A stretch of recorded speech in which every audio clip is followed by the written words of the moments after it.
there's other things on here. Why did that have to come out in a case like that?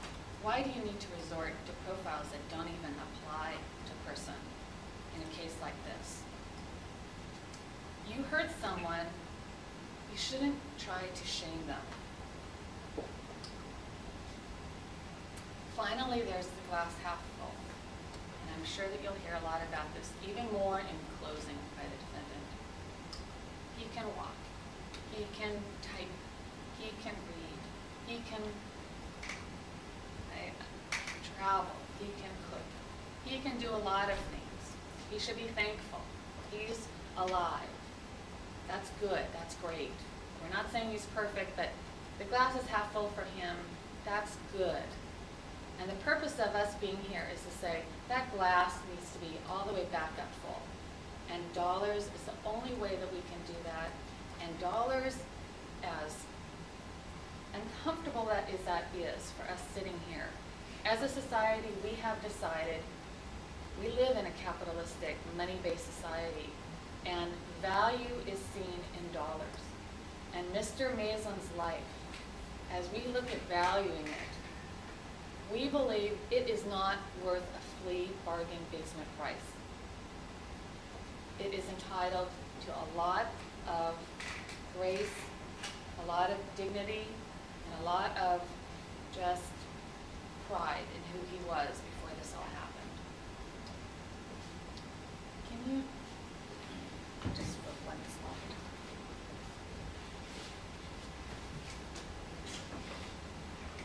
I looked up, I do look up a lot of things and read different types of things.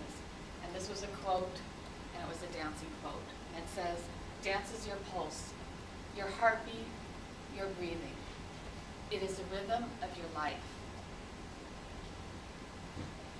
And when I look at that picture of Mr. Maislen and Mary Eastman, that was their life. And that is not going to continue. And you do not hear them, not one single time, complaining about the fact that she doesn't love me like she used to. He doesn't love me. He doesn't do this for me. We just are so miserable. We just hate our lives together. They don't hate their life together, but it's different, and that's entitled to value by our society. It's very different. Instruction number 8 is but for. It's proximate cause instruction. It looks a little bit, we have a lot of instructions that use legal words. It's just the way it is. Sorry about that. But for me, I call it the but for instruction.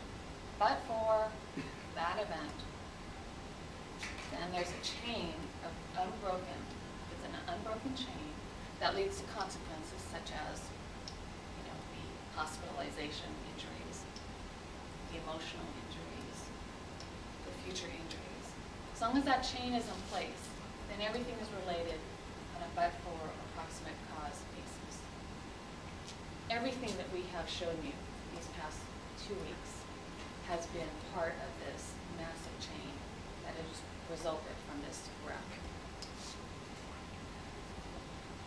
Which brings us to really the nitty-gritties. This is jury instruction number 12. It's your damages instruction. I showed you this at the beginning of the case, and I'm going to take you through the items. There are economic damages, I call them losses. They are the things like medical bills, wage loss. They are the nice, concrete, hard numbers that we are more comfortable with in general. The second type of damages are the non-economic harms. And here's how I'd like to get you to understand my perspective on these. If I have a loved person, any of us has a loved person, go to the hospital. We do not ask them, what are your medical bills? What do you think your future medicals are going to be? Do you think that you're going to have household services? we are concerned with, are you okay? How are you doing? Are you in pain? They have, this type of a loss has way more value to us as human beings than the finances of who pays what bill.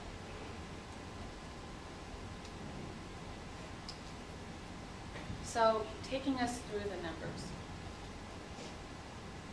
I'm a lawyer, I'm not an accountant, and I know a lot of you are good with numbers, and we've heard from two, an accountant and an economist. I may make mistakes. I noticed I made a mistake during opening, and I've gone through my numbers, and I'm pretty sure, and I had Mimi, Ms. Bailey, go through the numbers with me, and I want to thank her for trying a case with me. So I think that they're correct, but I always make some kind of a little mistake. But in general, these are the numbers. Past medical treatment, this is in the binder. I believe it's exhibit number 21. And it is a summary of the medical bills and every single bill attached to it to show what those medical bills were. They total $236,000. We believe that that is an amount that should be paid, and there is, in fact, in the verdict form, a line item for that.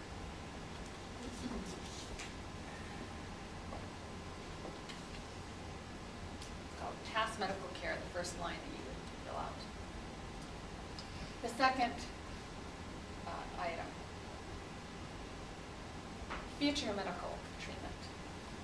I have to tell you, I think that the future medical treatment that we have put up for you is completely inadequate.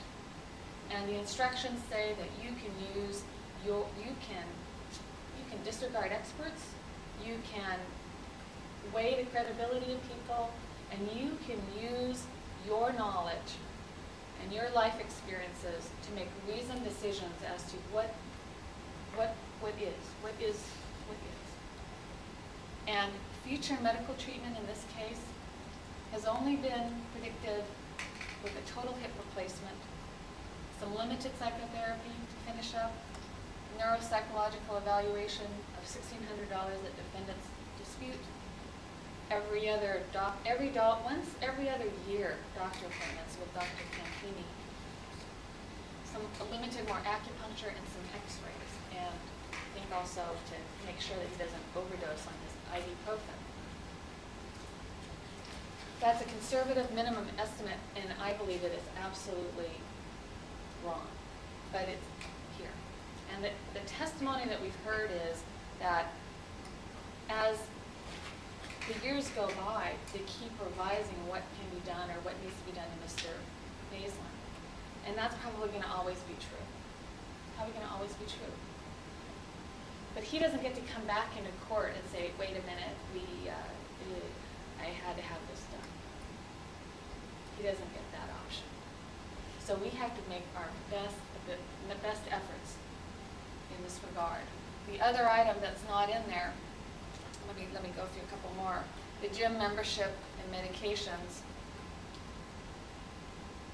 Oh, there was one more that I wanted to get to. I don't have it in there. But what it was that we talked about either having a nerve transfer that most of the people here testifying to had no idea what it was other than Dr. Hanno as far as what it would involve. And then otherwise it's a shoulder fusion. One or the other. If you find that one or the other may be probable in his life, in the course of his life, then the testimony we have is that it's something under $70,000. They're not exactly sure which. I heard one person say it could be $20,000, $30,000, $40,000, $50,000, and so my suggestion is split it in half if you feel that that's appropriate and add it in there. But I personally think that there should be a 1 in front of this future medical, at least. That is just, to me, I still can't believe it's that.